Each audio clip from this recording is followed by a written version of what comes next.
Good day, everyone, and welcome to our webinar of training at Corvell Corporation. Today's session is entitled Virtual Care During the COVID-19 Pandemic. And I'm pleased to introduce our panelists today, Melissa Storian, our Vice President of Marketing, and Diane Blaha, our Chief Marketing Officer, are with me today, and they'll be monitoring the question and answer pane, which you'll see to the right of the webinar screen. Please ask questions at any time during the presentation. We'll be holding the questions until the end of the session, and we'll be answering as many questions as we can at the end of the session. We are recording today's call, and we'll be making the recording available to everyone shortly after the presentation. I'm very pleased to introduce our speakers for today. David Lupinsky is Vice President of Medical Review Services, and he's been with Corvell for 12 years. David oversees many aspects of Corvell's interdisciplinary solutions, including our medical review services, clinical modeling, cognitive behavioral therapy, physical therapy, and telehealth. David and his team currently assist employers and payers in maximizing the use of telehealth to improve clinical outcomes of their programs. Dr. Madelynn Azar-Cavanagh is a board-certified occupational medicine physician and a fellow in the American College of Occupational Medicine. For nearly 25 years, she's been a leader in hospital-based occupational medical practices. As the medical director of the University of California Medical Centers, she led efforts after 9/11 to develop and implement disaster preparedness plans for various potential chemical and biological agents. She was the medical director at UC San Diego Medical Center during the H1N1 epidemic, and she ensured the safety of all the healthcare workers in the entire UC system.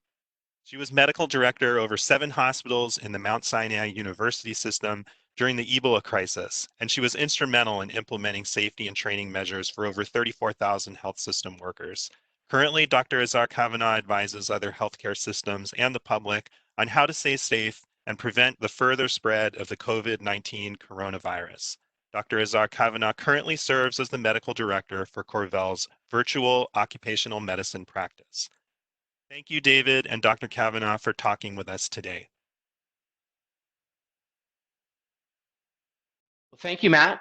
I just want to thank you guys for joining us, and we're very excited to share some of our virtual programs with you today. As you can see from all the slide above, this is something that Corvell is focused on for the last decade. However, I do think the current climate has crunched what we thought would be a 2-year plan into the last 3 weeks. While many unknowns are still lurking, there's definitely one question in my mind that is pretty clear with an answer, and that's that healthcare is going to be forever changed due to this event. Like the ATM machine or calling an Uber, what was once novel will start to become our new normal. So prior to diving in, though, to our solutions and how we're navigating this new landscape, I wanted to take some time to fully understand all the attributes of COVID-19, and you really can't find people more knowledgeable than our medical director, Dr. Madelynn Cavanagh. I learn something new every time I listen to her. So with that, I'm going to turn it over to you. Take it over, Dr. C.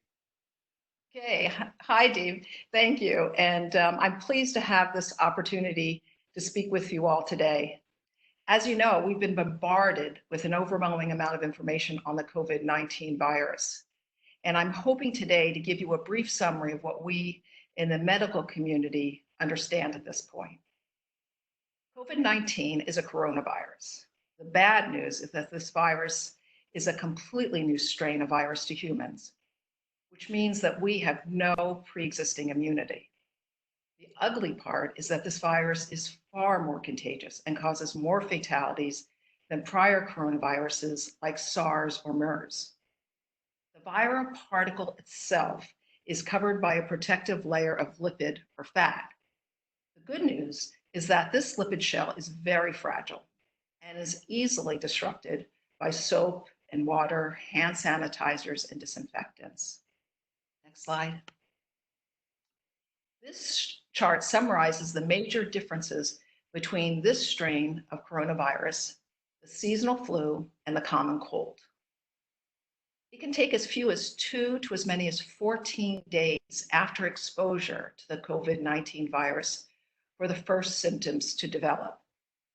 At the very beginning of this illness, the symptoms from the virus may feel similar to those of the common cold, with fatigue, sore throat, headaches, joint or muscle pains, and chills.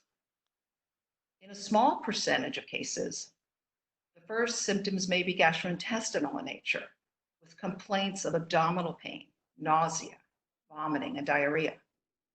But the GI complaints are much less common presenting symptoms for this virus. In close to 90% of the cases, people develop a fever and a dry cough. Mild to moderate cases are defined as those that do not require supplemental oxygen. However, the symptoms, unlike the common cold, will still be pretty severe. Mild cases usually resolve within a few days to 2 weeks. For the moderate to severe cases, by day 5, people in this group will find that they have trouble breathing, and they may develop a secondary bacterial pneumonia. The shortness of breath in this group can rapidly progress, especially for those with pre-existing conditions. For severe and critical cases, the symptoms escalate at this point into what is known as the severe acute respiratory syndrome, or SARS for short. Thus, the COVID-19 virus is also known as SARS-2 to distinguish it from the prior SARS disease of several years ago, now referred to as SARS-1. SARS is a lung condition where fluids build up in the lungs. This limits the ability of the lung to get oxygen into the bloodstream. SARS also damages lung tissue, which shows up as a unique pattern on chest X-rays. Depending on the level of care, as many as 20 to 30% of these hospitalized cases are fatal, despite mechanical ventilation. These very ill patients usually wind up succumbing to the associated heart and other failure. Most people who die of this disease do so 9 to 14 days after symptoms first appear. Recovery for those who survive takes much longer, with persons often left with permanent lung damage. Next slide. The COVID-19 virus is spread by droplets and aerosols directly from the infected person who may be symptomatic or asymptomatic. This virus is also spread from hand to face transmission, which happens after touching a surface where their viral droplets have landed or have been deposited. Remember, the virus cannot go through healthy skin, but if you touch your face after touching a contaminated surface, the virus could enter your body that way. A face mask serves several purposes. For the most part, it limits the transmission from a contagious person by capturing their transmitted viral particles. On the other hand, a face mask can protect the wearer from these airborne particles. The face mask also protects the wearer from the inadvertent touching of their face by their contaminated hands. There are many sites right now online which provide very creative ideas for making your own face mask, and it's worth a twirl around the internet to see some of these ideas because they're quite creative. Regarding disinfection, heat melts the fatty shell of the COVID-19 virus. That is why it's so good to use water above 77 degrees Fahrenheit when washing your hands, clothing, and other items. In addition, hot water makes more foam, and that makes it even more useful in disrupting the outer lipid layer of the virus. Alcohol, or any mixture with alcohol over 65%, also dissolves the external lipid layer of the virus. A mixture of 1 part bleach and 5 parts water is also a useful disinfectant. So to reiterate, frequent hand washing for 20 seconds is the best prevention. The trick is to wash your hands front and back, fingertips between your fingers for 20 seconds. I like to picture a doctor washing her hands prior to surgery. You've seen that in lots of movies where you should wash your hands before and after things like touching handles, knobs, switches, railings, etc. You have to moisturize your hands as well to protect your skin from breakdown from so much hand washing. And remember to keep your fingernails short, since the virus can hide under fingernails.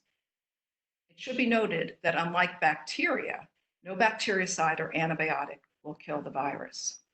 Next slide. For Regarding the virus survival on surfaces, it should be noted that the virus decays with time on its own in the environment. The disintegration time depends on the temperature, humidity, and type of material on which the virus has landed. This chart lists the stability of the virus on various surfaces. You can see here that the virus is viable for long periods of time on some metals and plastics. Next slide. This slide from the CDC gives a range of the severity of cases seen by age. What is important to recognize here is that although the fatality rate is lower at the younger ages, these younger individuals are not spared the severity of the disease, which in many cases needs for them to be hospitalized. Next slide. It's been noted in the United States and elsewhere that over 85% of the fatal cases of COVID-19 had comorbidities. This chart lists the major comorbidities found with the COVID-19 deaths. But keep in mind that conversely, that means that about 15% of the deaths are in otherwise healthy individuals. Next slide. Testing recommendations depends on the availability of testing in your area. Currently, there is not widespread availability of nasal swab testing. So unless directed, referral for testing will be limited to those with high fever and dry cough, or even in some cases only with the onset of shortness of breath. However, I should note that this is a rapidly evolving situation, and we are all hoping that soon we'll be able to consider testing for all symptomatic as well as asymptomatic individuals. In addition, scientists are refining a blood test that will indicate immunity by showing the presence of antibodies against the virus in a person's blood. It's believed that the availability of more testing will assist in the tracking of active cases and the reduction of ongoing transmission of the disease. Next slide. The current recommendations for treatment are to stay sheltered in place with conservative care until there's shortness of breath. Medical providers are often making the diagnosis by the symptoms of high fever and dry cough because they don't have access to the results of swab testing. Once in the hospital, the COVID-19 cases are noted to have a dropping white blood cell count and the lung X-ray findings showing the unique SARS pattern of lung disease damage. If you or someone at home starts having flu-like symptoms, isolate them as much as possible. Call telehealth for further recommendations. Use Tylenol for fever and muscle aches, not ibuprofen. And antibiotics may be administered at home for secondary bacterial pneumonia. There are multiple drugs being proposed right now for treatment, and testing is ongoing by several groups trying to find a safe and effective treatment for this virus. To date, there's no confirmed approved treatment. The medical teams are in a state of constant alert to find the best available treatment for their hospitalized patients. In addition, as of now, there's no vaccine for this virus. So the best way not to get sick is not to get exposed. The next slide. I'm going to switch now to the guidance for businesses and employers. The goal for employers is to reduce the transmission among employees while still maintaining a healthy business operation. OSHA has created an excellent monograph on what workplaces can do to maintain a healthy work environment. We've attached a link on the slide for this OSHA document. Next slide. The monograph also outlines ideas for engineering controls, including physical barriers like a mask if working with others. There are also recommendations for other personal protective equipment, like a face shield, protective gowns, gloves, All this depends upon the work risk category. The same document also goes into detail about housekeeping measures to limit the spread of the disease. The recommendations are to have hand gel and hand washing stations readily available. Employees should also avoid sharing phones and computers, and work surfaces should be cleaned regularly. The CDC has a list of acceptable disinfectants and surface cleaning agents. Please see the link on the slide. It's a very extensive list, and many of the common household disinfectants are listed there. If the employee cannot work remotely, which is the best case scenario, shift work might limit the number of employees present at the same time in the workplace, allowing more physical distancing of employees. These and other ideas are available in that OSHA monograph for employers. Next slide. Regarding the return to work after employee has had the COVID-19 disease, it's not recommended that these individuals be asked to provide a medical clearance note. At this time, providers are overwhelmed with the very sick and would be pressed to see and evaluate these individuals. Currently, the recommendation from OSHA is that at least 3 days or 72 hours have passed since recovery, which is defined as the resolution of the fever without the use of fever-reducing medications and the resolution of respiratory symptoms. In addition, at least 7 days should have passed since the symptoms first appeared. There's a test-based strategy that can be used on return to work if that is available. And that currently is if you had one negative nasal swab for a non-healthcare worker and 2 negative swabs separated by 48 hours for healthcare workers. And that is because there are often false negatives. And in healthcare workers, we have a higher standard of risk and transmission, so that we really want to be certain that our healthcare workers are going back to work without shedding the virus. Blood antibody test, if it becomes widely available, will also be a way to check for immunity to the virus. The guidelines of return to work are changing rapidly as the testing becomes more readily available. So check your local public health department for the latest information. All asymptomatic workers should still be wearing a mask in case they are unknowingly shedding the virus. At this point, I'm going to turn over the presentation to David Lupinsky, the Vice President of Corvell Medical Review Services. Thank you, Dr. Cavanagh. Very informative. I was just looking at this. David, before you begin, I'm sorry to interrupt. I just want to remind everyone that the question and pane is open, although we are holding the questions until the end. If you have a question for Dr. Cavanagh, we encourage everyone to please enter their questions, and we'll be addressing them at the end. So thanks for letting me interrupt, David, and go ahead. No problem. Thank you, Matt. We are going to have time for questions, so we're excited to get to those. I was just looking at this picture of the guy on the tightrope as Dr. Cavanagh was talking, and just thinking it's a good analogy for what we're having to do to navigate through this current landscape.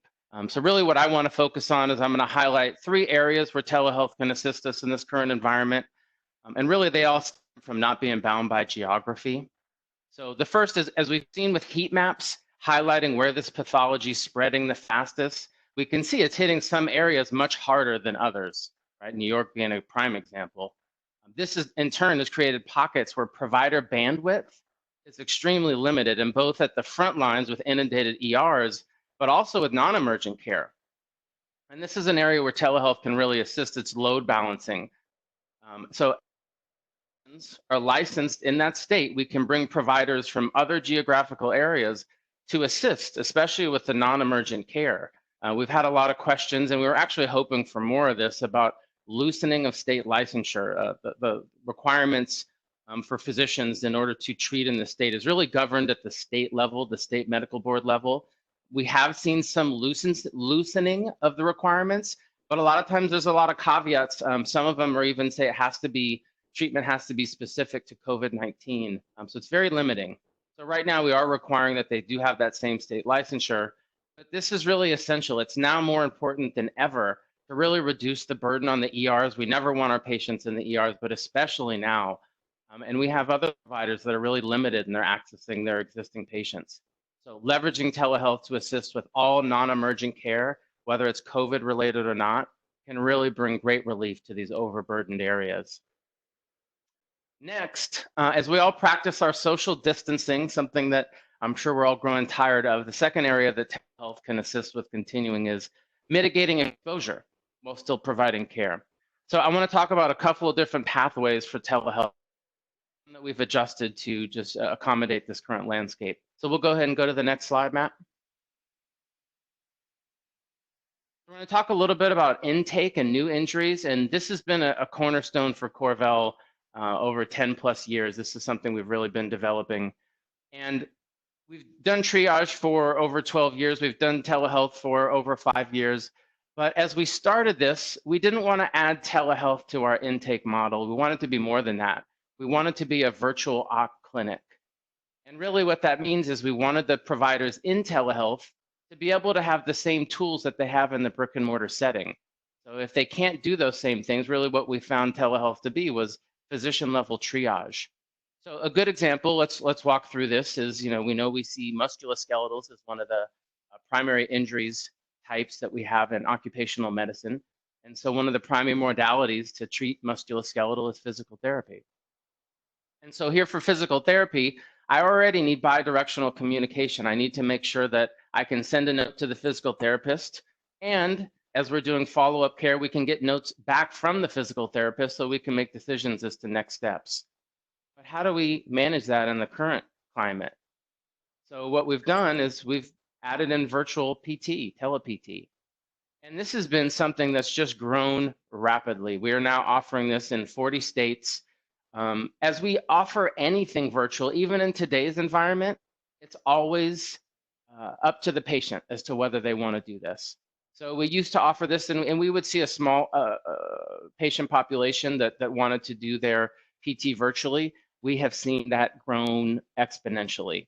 Patients are looking to do care in this medium. And so you do lose some things, right? There's one of physical therapists' primary tools is their hands. They don't have their hands anymore. But what we also gain is that we remove passive modalities. And so for a lot of these cases, the active type of treatment is what we're looking for. And so it can really encourage that. And this can be really helpful, especially for patients that don't want to be in the brick and mortar setting. Same thing now for telehealth when they're ordering DME, durable medical equipment. We want to make sure, well, how can we get that to them? And so what we've done is a home delivery program. For stat referrals, things that are urgent, we've been able to utilize local providers to accommodate same-day delivery, but typical times are between 24 to 48 hours.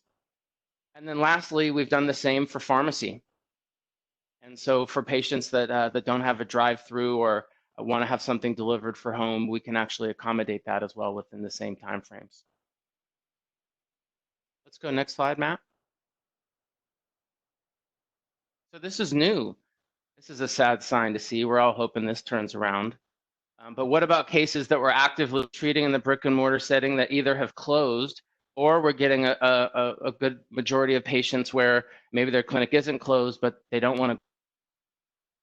And so we've started offering direct to telehealth just as an option for patients that have been vetted as appropriate candidates by the adjusting team. So they still go back to their adjusters, and they're looking if we can bridge the gap through this medium. And so essentially what's happening, and this is a little different than what we do in intake. In intake, our treatment sessions are on demand. We actually, our average speed of answer to get to a nurse is still under 30 seconds. And we've actually been able to reduce some of our wait time for our telehealth physician group by just adding physicians. It's still under 10 minutes. But in the direct to telehealth, we actually schedule these out. We've got to gather records. And so we move this 3 days out. And really the key is we're looking to bridge the gap with regards to prescriptions, work restrictions, or maybe we can offer some virtual PT. As we know that not every case is going to be appropriate for the medium of telehealth, really what we've asked our physicians is to weigh the risk of exposure to COVID against the symptoms that the patient's presenting with, again, with the hope of bridging the gap of care until they can be seen. You're always going to have cases where care is more emergent, so we still do have the brick and mortar as an option for cases where our providers feel like they definitely need to be seen, despite some of the risks of being in the brick and mortar setting. One piece that I want to add to this is, especially as we've started to see the higher acuity type of cases that are going through telehealth, a key integration point is with the case manager. And so we'll go to the next slide.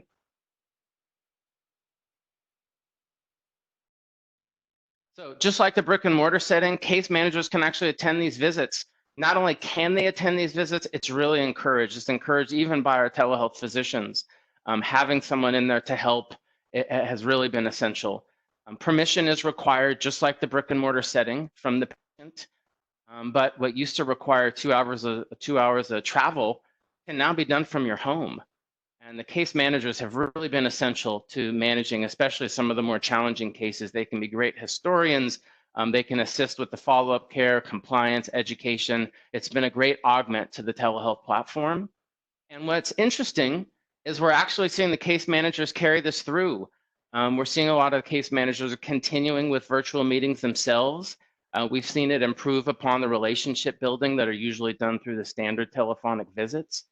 And I'm starting to see some of the nurses even pick up on visual cues they might have previously missed. So especially as we're starting to see delayed recovery cases where psychosocial factors may be at play, we're seeing it really be a big benefit for the case managers to use this visual medium as well. This is something we've always done as triage, actually for lacerations.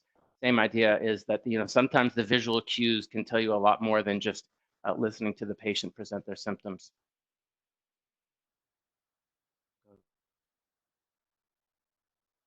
So this is one of my favorites. We can't talk about psychosocial issues without talking about pain management. And this is an area that we've been focusing on really for the last 10 years.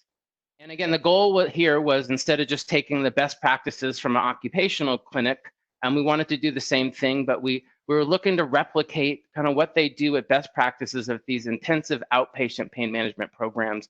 In California, you'll hear them called sometimes functional restoration programs. And we wanted to replicate that in the virtual setting, because it allows it now to be both portable, scalable, and we can bring that type of care that's so needed to much more patients.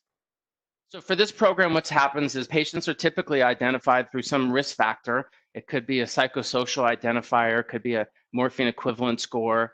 But what's interesting is, in this current setting that we're in now, we're seeing patients that have elective procedures that are on hold. So you could have a chronic pain patient that was scheduled to get an epidural injection or a rhizotomy or some kind of pain management procedure, and now they can't get it. Even probably some surgeries are going to be held up. And so this could actually be a great time to really extend those olive branches. And so what would happen is, if they're willing, we actually start with a telehealth visit with one of our pain management physicians. And what we found is a lot of this patient population can be cure seeking, in the belief that, like, oh, that next injection, the next surgery, the next medication, that's what I need. That's going to fix it. And then I'm going to be pain free. And really what our telehealth physicians are doing at this time is setting appropriate expectations. And that's tough. Especially, I think we all know accepting a new normal. Nobody's liking the new normal that we're in today, as we're learning with COVID-19 to practice some acceptance ourselves of the current circumstances. So do many of these patients have to come to accept the new normal of their injury. And that's tough. I've been there myself. When you're in a lot of pain, it can be very difficult to accept a new normal. But unfortunately, what we see with this patient population is many are harmed by overtreatment. It's not undertreatment. We're overcooked in this setting. So that's why it can be critically important to really have patients come to understand that although medicine may not have another answer to fix them, but they can start to take control back of their pain. So if we get an agreement at the MD level, then what we would start next is tele-CBT, and that's cognitive behavioral therapy. And so cognitive is thinking, behavior is behavior. So it's change your thinking, change your behavior therapy. And once they do that, we can really get a deeper perspective. We can give them a deeper perspective on how to manage their chronic condition. And this is an area, I'll just tell you, it's been really amazing to watch the 180 returns that patients can make. Some may decline it, but again, with the current setting, they don't have a lot of options. So it's really a great time to extend the olive branch. And who knows, maybe this pandemic will have a silver lining as they start to get some control back of their life again. So we'll go next slide. So I just want to Again, we're going to have plenty of times for questions, so I'm hoping are anxious to fire some away at us. But again, first piece was load balancing. Let's really focus on not letting the clinics or ERs that are getting hit the hardest feel the burden alone. We can help, we can bring virtual care in, we can leverage telehealth, we can ease that burden for that group. Last work with team, next one is teamwork. We all know when the team works, the dream works. So let's make sure that we leverage telehealth to really not just bring care to patients, but to include all the key stakeholders of the care management team. And then the last piece that we want to highlight is the social distancing. You know, it's a challenge for us, but we got to continue this trend into our clinical interventions. So both for new injuries, existing ones, or maybe even those pesky chronic pain cases, we have a solution for them. So lastly, is we continue to think about what's next. I mean, there's lots of different areas to go with virtual care, so many exciting things. We're looking at leveraging telehealth to get more people prescriptions for COVID testing. As Dr. Cavanagh talked about, we may have some other ideas for fitness for duty as we start to look at releasing more patients to the workforce. But I just want you to assure whatever the need, rest assured that Corvell will be there with solutions. So at this point, let's go ahead and stop and we can take questions.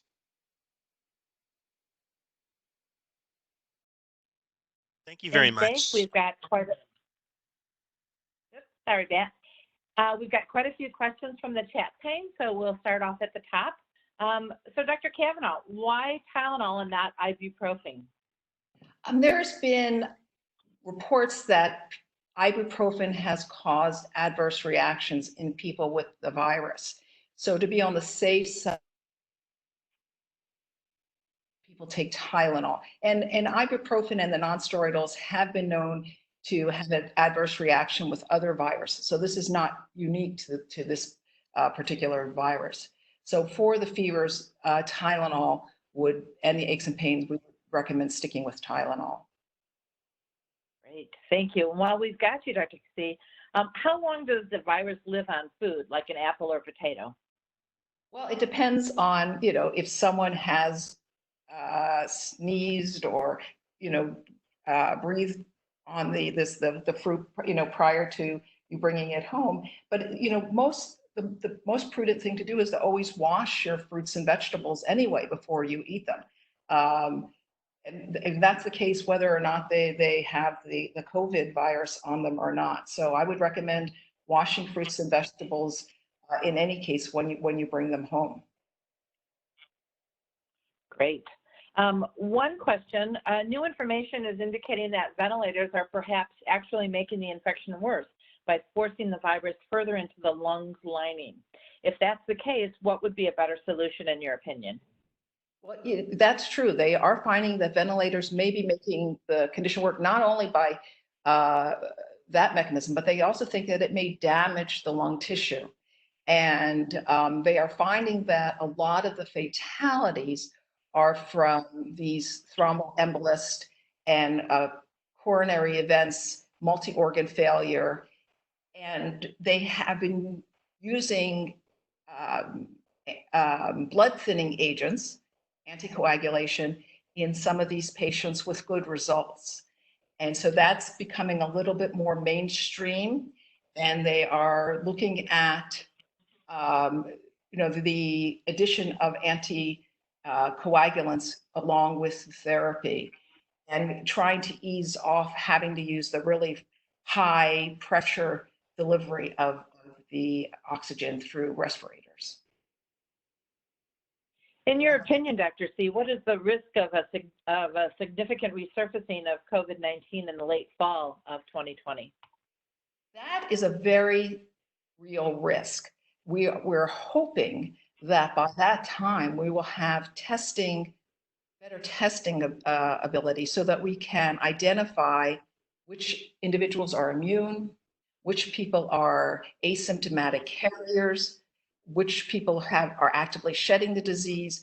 And with that, public health could intervene and limit the exposure to the susceptible population.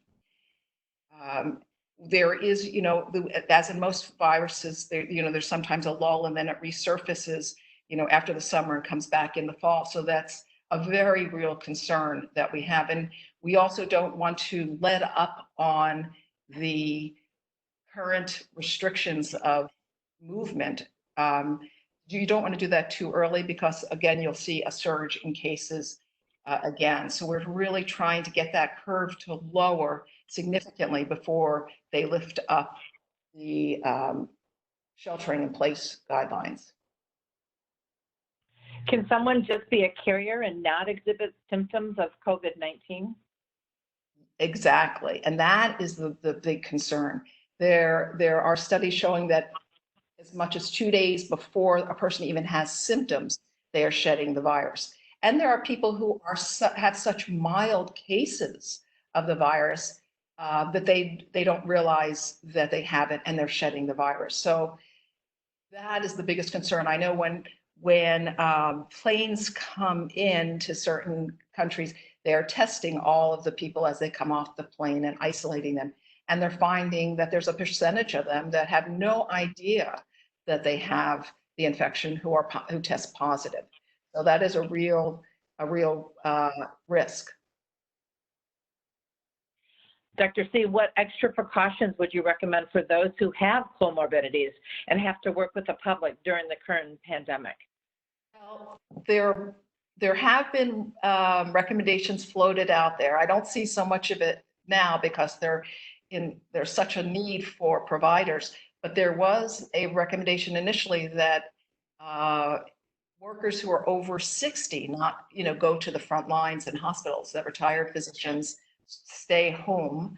But now with the need is so great for providers, the trick is going to be to have adequate personal protective gear and be very, very strict about using them, and with the head covers and the face shields and the mask and the gowns and the gloves and things like that. There is also the possibility, and I've heard Dr. Fauci say this, that it may get to a point where people with comorbidities may have to stay inside a lot longer than the general public because of their susceptibility. That's all to be determined down the line. We haven't really got an exit strategy, a hard and fast exit strategy at this point. Does the virus disappear in hot, humid weather as with the flu? The funny thing about that is it's believed that it may, but there is also the virus still in countries on the other side of the equator. And so that just is a little contradictory to the fact that it would disappear in the hot, humid weather. We really don't know about this virus. They are thinking that it may slow down over the summer months. I don't think it will disappear altogether if it does slow down, but that's something that we're keeping a close eye on. Great. This question's for Dave. Dave, how effective and how compliant are people with telehealth given the COVID-19? Yeah, I mean, I think in terms of follow-ups, especially now, it was interesting. We used to, as we referred into telehealth, we would get 20 or 30% attrition where they'd end up in the brick and mortar. Today, it's down in the 1-2%. So everybody is looking to move their care into the medium. Again, we saw the same with virtual PT. And then in terms of compliance of all the follow-up care, it's something that we track systematically. So we actually codify when they're requesting PT or labs. So that way it can be tracked in our system to make sure things aren't missed. But that's another essential component for the case manager to really assist with follow-up and make sure that they're adhering to the treatment plan. Dave, again, one of the current barriers to successful telehealth services is insufficient access to the technology or insufficient understanding of how to use the technology. How is CorVel helping claimants and patients overcome this barrier? Yeah, in terms of getting them Wi-Fi access or internet access, that is a challenge for some. That's something that we haven't been able to solve for. In terms of helping with the technical issues, we actually create what we call a concierge agent. So we still have patients that'll come in that don't have an email address, which is still a requirement for our platform. And so we'll set them up with email addresses. We'll walk them through the platform. But as long as they can connect, and we actually can test their connection speed to make sure it's a strong enough signal in order to do a telehealth visit prior to starting. As long as we can get there, we can get them into the visit. Just we'll have tech support to help them. And Dave, for any injured worker who goes through the nurse triage telemedicine visit and is then referred to PT, are you offering virtual PT as well as a brick and mortar PT clinic? Yeah, it's always offered. Same with telehealth. I mean, it's an opt-out, but we'll make the recommendation, and then the patient can select the medium that they want to have the treatment in. And can the CorVel telehealth be utilized or listed as a designated medical provider or ATP for work comp care? Yeah, I think it's PT. So we are being primary treating physicians for workers' compensation. So this is a pretty broad question, Dave, but maybe you can give us a high-level overview. What is the workflow? How does telehealth work?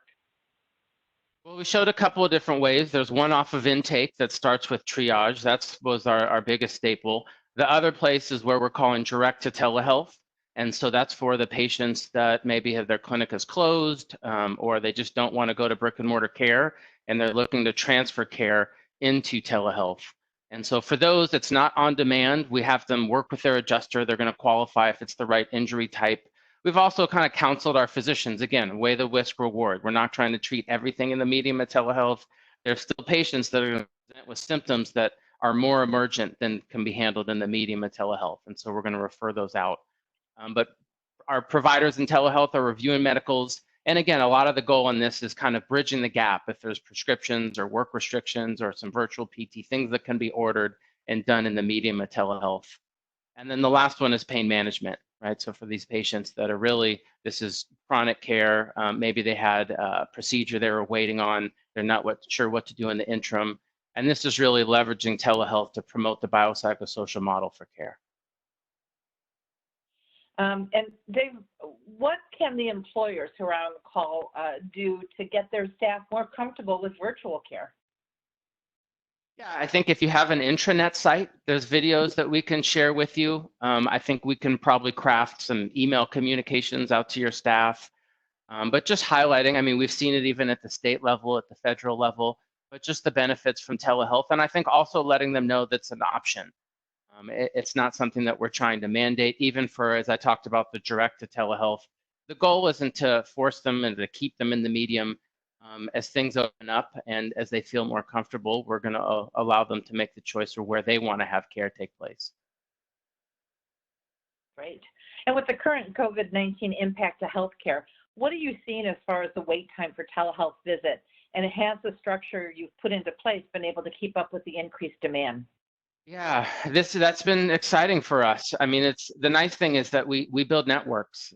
So we've been doing a lot of recruiting. Again, we were hoping that more states would have jumped on and loosened up some of the state licensures. But even with that, we've been able to add and onboard new physicians on the fly. So we've been able to keep the wait times under 10 minutes. Really exciting. Great.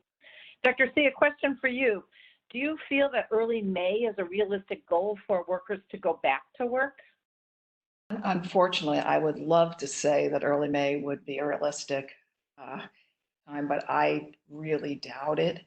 And I think what we're hearing from Dr. Fauci and the World Health Organization, the CDC, and all the other experts out there that are monitoring this is going to be a little longer than that. The U.S. started the shelter in place several weeks after other countries. And so if we trace the curve, for example, what's happening in Italy and in other countries, Spain, we could see that the way that this virus has going, it probably will be closer to sometime in June. If we are successful in controlling the spread and limiting lowering that curve. Great. Dr. C, Dave talked a little bit about delivery of prescriptions and durable medical equipment. And one of the questions that popped up is, do delivered items need to sit 3 days before opening? No, I would not. The deliver items, if you get an inhaler, if you get medications, you would. First of all, the pharmacy should be practicing very good techniques there. But even when you get things delivered at your home, Some people are wiping down the outside of the box before opening it. But you can, if you open the box, the content should be fine. And Dr. C, one more question for you. Besides the 72-hour fever-free, without use of fever-reducing med, what is the criteria for return to work? Anything else that we should consider? Well, you don't want to have any respiratory symptoms, and you want the total amount of time to be at least 7 days since the onset of symptoms. And it would be nice if we were able to test these individuals. We're not, but so when they do return to work, we are still recommending that they wear a face mask. Great. Question for you, Dave. Is there a flat fee for the various telehealth visits? For example, PT, pain management, standard initial visit. Does it vary by jurisdiction?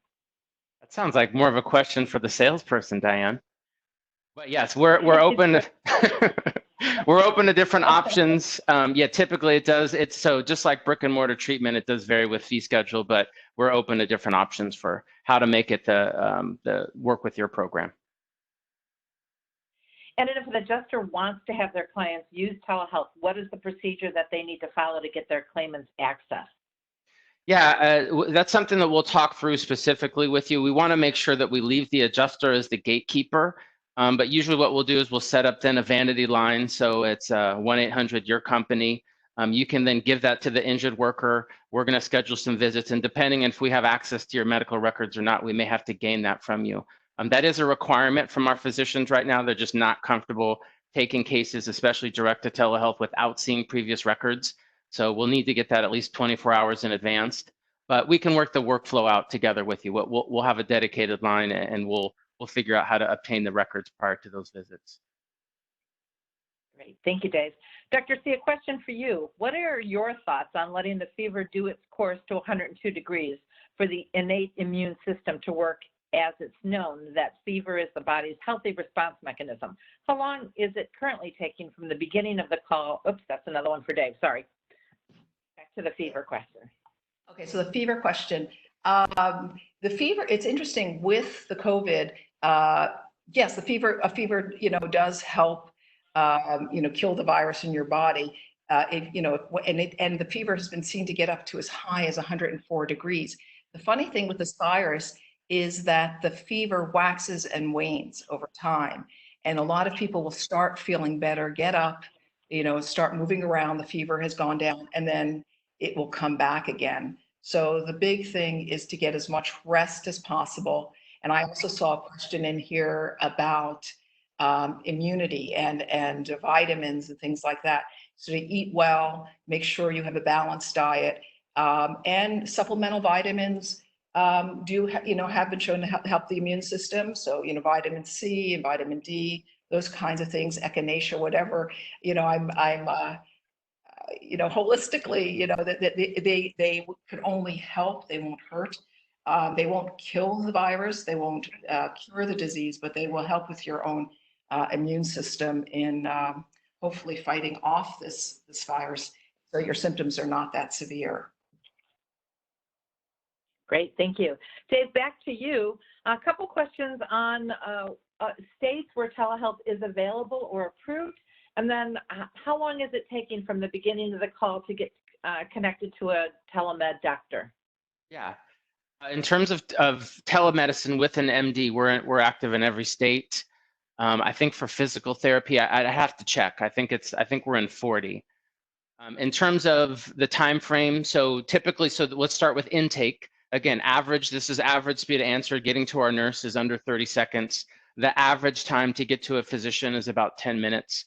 And there's also some intake portion. I would probably say for the whole process, you're looking at about 30 minutes from intake. So from speaking to a nurse to finishing your visit with the telehealth physician. And then just to reiterate, we're doing direct to telehealth. This is when there's transfer of care cases. We're scheduling those 72 hours out, so we have time to get medicals. And then same with down that line, Dave, are telehealth doctors available to get restrictions or job information, essential job functions, so they can accurately treat and return injured workers back to work? Or affected workers? We're not doing that off of intake yet. I think that's great. That's really what we want to do. We want to have it. We're like the team doc, right? We want them to know the customers that they work with, what modified duty positions are available. I think you'll be hard pressed to find physicians that want somebody to be sitting on the couch. They want them being active and doing things. So the more that we can educate them as all the things they have available, the more they're going to opt to put them into those modified duty positions. So it's something we're working on at the level of intake. For the direct to telehealth, absolutely. I would definitely encourage including that with the medical records that you send. The more information we can arm the providers with, the better medical decisions they can make. Are the televisits scheduled or are they on demand? So for intake, it is on demand. For the direct to telehealth, it's scheduled. Okay. And then Dr. C, if I have symptoms such as runny nose, headache, cough, but no fever, should I be tested? So if you have mild symptoms of sneezing, runny nose, that is a kind of an atypical initial presentation for COVID. It may be allergies, it may be something else. Or you might have a very, very mild case of COVID. If you could get tested, that would be wonderful. I doubt that there's any facilities right now, because of the limitation of testing, that would do that. Another way of screening also is temperature. And I think even with the return to work cases, checking someone's temperature before they enter the workplace and maybe at the end of the day is also a good way to monitor whether someone is developing the COVID symptoms. And we're recommending that people at home take their temperatures. It's good to know what your baseline temperature is. You may have a low baseline temperature, and everyone fluctuates throughout the day. So, getting a handle on what you normally run, and then, keeping track of that, so when your temperature bumps up, you have a little bit of a red flag that you may be developing this viral illness. And Dr. C, again to you, whenever the lockdown is lifted, won't the numbers just jump up again in a hospitalized comorbidity survivor? What kind of work restrictions do you think would be possible? Definitely, if we lift those restrictions before this is under control, it will definitely bump up again. And we've seen that in other countries. And there is that, balance between, getting people back to work and then protecting the health of everyone. So, and there's a lot of different scenarios being proposed out there. One scenario is to keep all the old people inside, anybody over 60, myself included, inside, and everyone else could, go back out when the curve has flattened enough. The flaw in that thinking is that young people also get this disease and need to be hospitalized. And it's pretty severe. It's not a cakewalk. And unless the curve has flattened enough and the cases have gone down enough, to prematurely open the gates could be really disastrous. And also, these people are going to come home at the end of the day. And many of them, the younger people, the kids that go to school and live with people who have comorbidities, who are older. And this is not going to really quiet the situation. So really want to caution against opening up things too soon. Great. Dave, back to you. A couple questions on how long has CorVel been providing telehealth services? Where in the country has it been provided? And how do you manage language barriers? Great questions. So telehealth is kind of all encompassing. So we'll start with triage. We've been doing that over 12 years. We do license the RNs in all 50 states. For telehealth, we went live in 2015. So over 5 years of doing that. We are currently active also in all 50 states. There was a third question. Oh, language barriers. So today for the triage portion, we actually use interpreters. If you've listened to interpreter calls, they can be challenging both in terms of just the communication and what gets across through that interpreter, but also just in terms of talk time. We used to say it would double, it probably triples talk time. So When we looked at our data, it was probably about 95% of interpreter calls were Spanish. So we've actually just started a Spanish-speaking telehealth site. So, but that we are not using interpreters today for telehealth, but we are offering a Spanish telehealth site. Great. And then another question related to that is, what is the time frame for scheduling a follow-up appointment for the direct to telehealth access? So the follow-up appointments after the first visit are really contingent upon what the provider says. But so the frequency is just going to be dependent upon, maybe they were looking for treatment to start or something to come back. But it's really based on clinical. There's nothing based on like a certain wait time that we have as a standard. So if someone is calling to schedule a telehealth visit, what is the time frame for the next available telehealth visit? Got it. We schedule it 72 hours out, so 3 days out. And again, part of that goal is that we want to make we can get records and get it to the provider in time for him to review prior to that visit. Okay. Dr. C, a couple questions for you. What was the alcohol content again you mentioned, and what would you recommend for washing fruits and vegetables?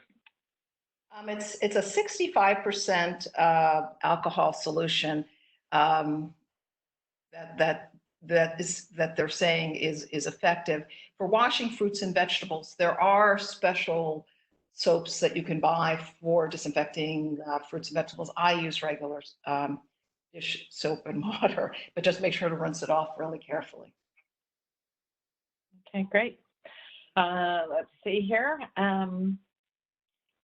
Are we seeing any cases of COVID-19 being turned in as a work comp claim on providers still working? I don't know who the question's to. I have gotten notifications from different occupational medicine societies that COVID-19 is being accepted as a worker comp claim in many states, and I think that would vary state by state.